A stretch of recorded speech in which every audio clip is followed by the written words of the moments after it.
And so, you open the opening pages of your book are about January 6th. Take us back to that day and tell us how you were processing what was happening here in DC. Because I remember Michael Steele and I, the former chair of the RNC, we were doing a virtual event with the John Adams Society based in Amsterdam.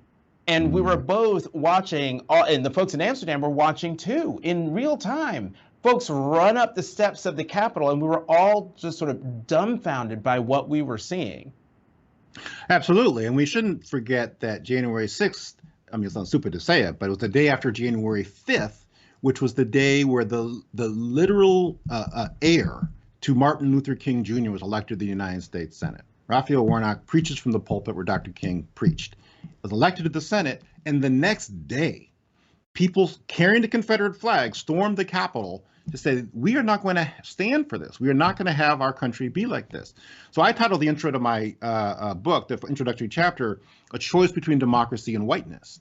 And that's a line that Taylor Branch, a historian who wrote Parting the Waters, said to Isabel Isabel Wilkerson, as they were talking about the rise of white domestic terrorism within the country, and that how people were not going to stand for this diversification and the transformation that's not being a white country. And Taylor Branch posed the question: if people were given a choice between democracy and whiteness, how many would choose whiteness? And Wilkerson says, we let that hang in the air. Neither of us willing to hazard a guess as to that one. And so on January 6th, you had people literally trying to stop democracy. And what I talk about in the book, the examples of chanting racist phrases at the police officers there, as I was saying, carrying the Confederate flag, wearing Civil War T-shirts, all to keep in power this man who's one of the proudest pro-white nationalist presidents that we've ever had. So we had a chance to choose between democracy and whiteness, and a whole lot of people did choose whiteness.